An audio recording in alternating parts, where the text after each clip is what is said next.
Uau!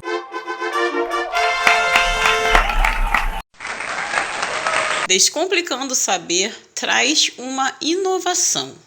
Vamos falar um pouquinho sobre política.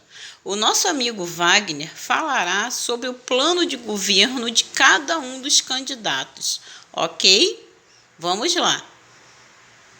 Eu não sou nenhum cientista político, não sou nenhuma pessoa ligada à política, mas no pouco que eu conheço eu vou tentar dar uma pequena explanação. O nosso governo que a gente tem, o governo de direita, que é o atual presidente, um dos conceitos principais da plataforma do governo dele é o quê? Família, seria integridade com o trabalho, investimento na área da agricultura e o principal é a liberdade de imprensa. Na outra vertente, que é o governo esquerdista, temos um governo já que prioriza a censura, não prioriza a área da agronomia e, acima de tudo, é um governo centralizado. Coisa que no nosso governo atual, a gente pode reparar que a maioria das estatais tinham vários chamados cabis de emprego que foram desfeitos. Então, coisa que no governo esquerdista, isso é valorizado.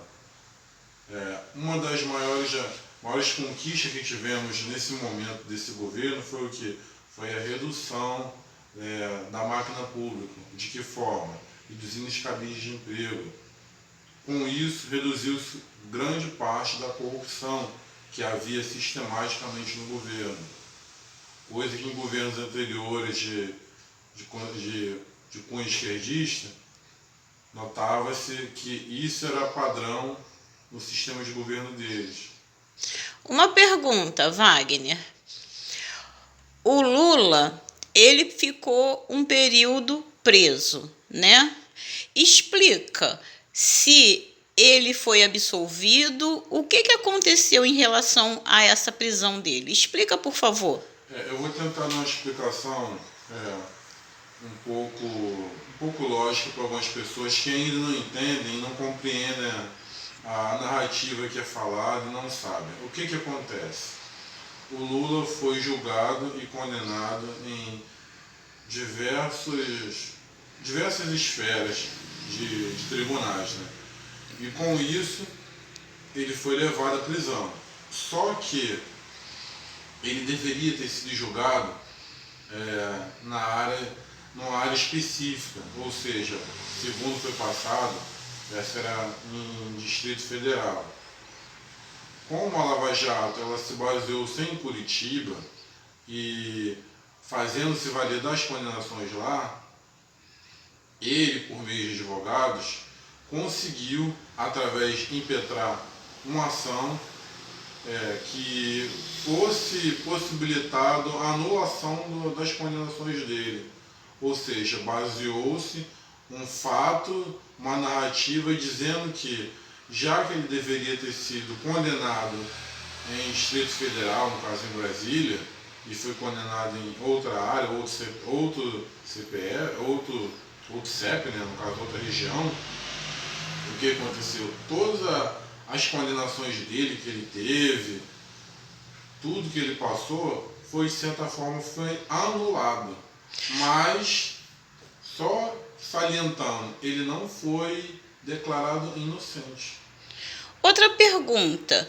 Ele também teve sorte, vamos dizer assim, por causa da idade dele, né? Por ele já ter mais de 65 anos, ele foi absolvido pela idade, foi isso? Não, o que acontece? Isso daí é uma coisa que eu acho que muitas pessoas não conhecem. Existe na nossa lei um direito à idade. As pessoas que têm a maioridade, se bem não me engano, acho que a partir de 65 anos, ela tem prioridade em julgamento.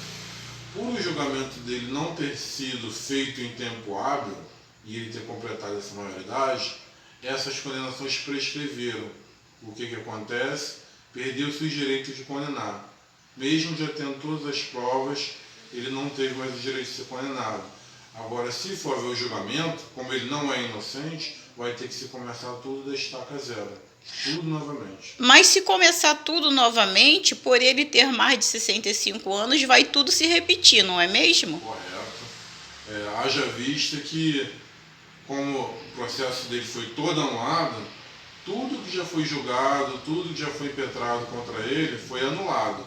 Torna a falar, ele não foi absolvido, foi anulado. É como simplesmente uma pessoa tivesse roubado um carro em um país e fosse julgado em outro. E chegasse lá o juiz e falasse, não, você tem que ser julgado no seu país.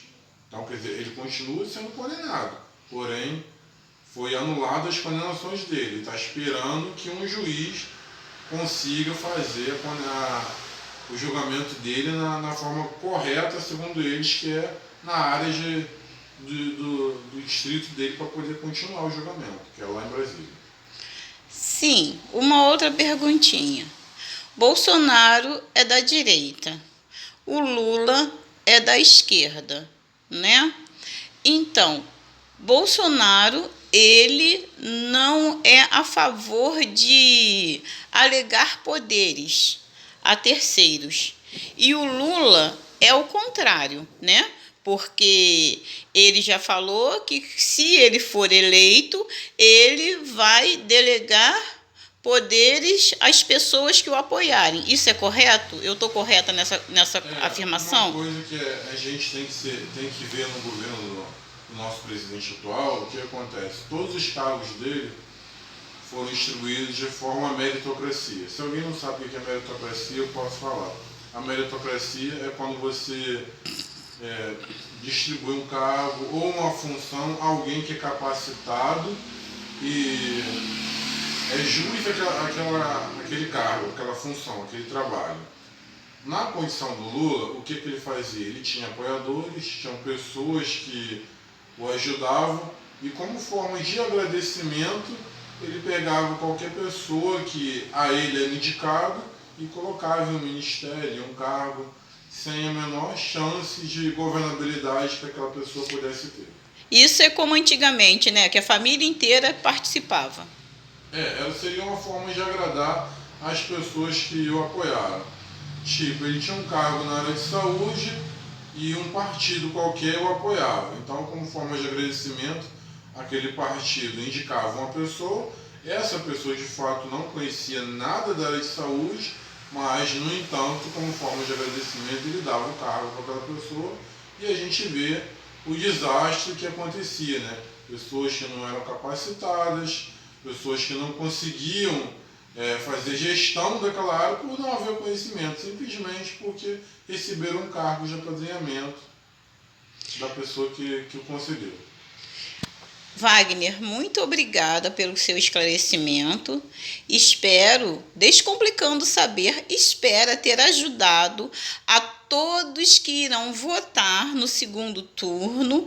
Espero que com essa pequena entrevistazinha ao Wagner eu tenha ajudado a vocês, tirado suas dúvidas e que vocês votem com consciência, ok? Obrigada, brigadaço Wagner, obrigada a vocês que continuam comigo, ok?